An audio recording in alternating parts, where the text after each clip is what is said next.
दोस्तों, आपने सुनना शुरू कर दिया है गुड्डू एफएम, जो आपके लिए हमेशा लाता है एक नई कहानी। और इसी कहानी के कड़ी में आज आपके लिए लेके आया है एक भिखारी की अनोखी कहानी। कहानी काफी अच्छी और प्रेरणादायक है, तो अंत तक बने रहें और पूरी कहानी का मजा लें। हर दिन एक भिखारी दरवाजे के पास आकर भीख मांगता था और घर का मालिक हमेशा घर के बाहर आते ही उसे देखकर फिर जाया करता था। कई बार उसके लिए गालियां भी बकता। वो कहता, तू जिंदा ही क्यों है? पूरी जिंदगी ऐसे ही भीख मांगेगा क्या? धरती का बोझ क्यों बना बैठा है?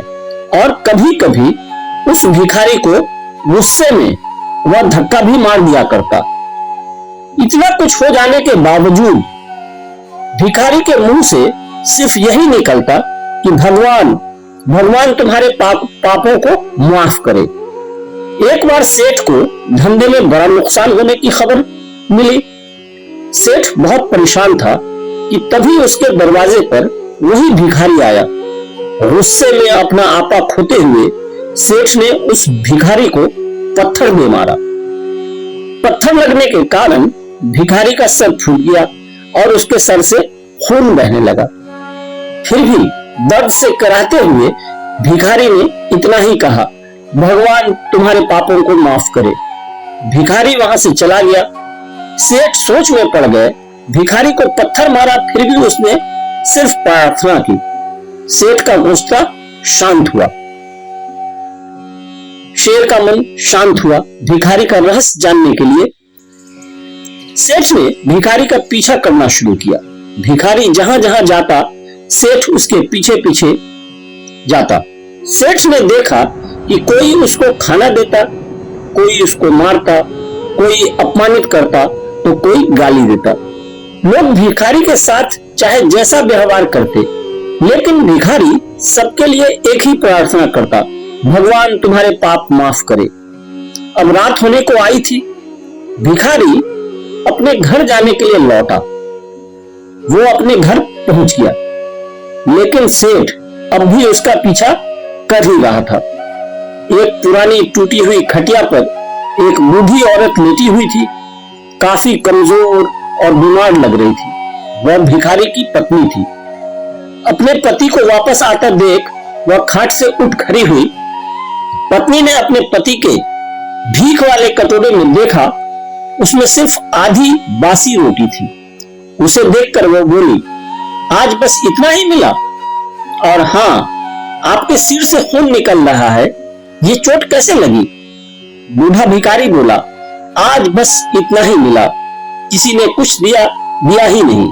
सबने गालियां दी और एक नए पत्थर भी फेंका, इसलिए मेरा सर फट गया। एक गहरी ठंडी सांस लेकर बूढ़ा भिखारी फिर से बोला, यह मेरे ही पापों का फल है। तुम्हें याद है कुछ सालों पहले हम कितने अमीर थे? क्या कुछ नहीं था हमारे पास हर चीज जरूरत से ज्यादा थी, लेकिन हमने कभी दान नहीं किया। और उससे भी बुरा हमने उस अंधे भिखारी के साथ किया जो हमारे द्वार पर भीख मांगने आया करता था। बूढ़ी पत्नी की आंखों में आंसू आ गए। वह बोली, हाँ, हम उस बेचारे अंधे के साथ बहुत बुरा करते थे, उसका अपमान करते थे, उसे खाने के लिए रोटी की जगह कागज दे दिया करते, उसका मजाक उड़ाया करते और कभी कभी मारा भी करते। मैंने कभी उसको रास्ता नहीं दिखाया। एक बार मैंने उसके मुंह पर मिट्टी भी फेंकी थी और वह हमेशा दुखी होकर यही कहता कि भगवान तुम्हारे किए की सजा देगा, भगवान तुम्हारे पापों की सजा जरूर देगा। उसका श्राप सच हुआ और हम इस दुख भरी जिंदगी में आ गए। भिखारी बोला, हाँ, उसका श्राप सच हुआ, इसलिए मैं किसी को बद्दुआ नहीं देता, चाहे कोई मेरे साथ कैसा भी बर्ताव करे। मैं हमेशा उसके लिए प्रार्थना करता हूँ। मैं नहीं चाहता कि कोई भी हमारे जैसी जिंदगी का अनुभव करे। किसी को भी हमारे जैसे दुखों का सामना करना पड़े, वो नहीं जानते कि वह कितना बड़ा पाप कर रहा है। इसीलिए अनजाने में हुए पाप की ऐसी सजा किसी को भी मिले मैं नहीं चाहता। सेठ वहीं पर छुपकर यह सारी बातें सुन रहा था। अब उसे सब कुछ समझ में आ गया था। भिखारी और उसकी पत्नी ने वह आधी रोटी मिल बांटकर खाए और भगवान को धन्यवाद बोलकर सो गए। अगले दिन बड़ा भिखारी फिर से भीख मांगने गया। सेठ के घर के पास जाते हैं। सेठ ने पहले से गरम रोटी या उसके लिए निकाल कर रखी थी। उसे देते हुए सेठ विनम्रता से बोला, माफ कर दीजिए बाबा, उसे बहुत बड़ी गलती हो गई है।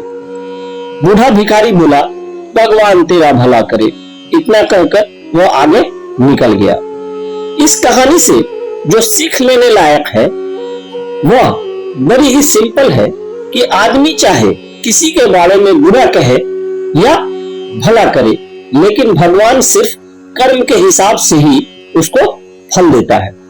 क्या हुआ अगर भगवान नहीं दिखता है? लेकिन यह बात बिल्कुल सच है, उसके खाते में सबका हिसाब बहुत बहुत पक्का होता है।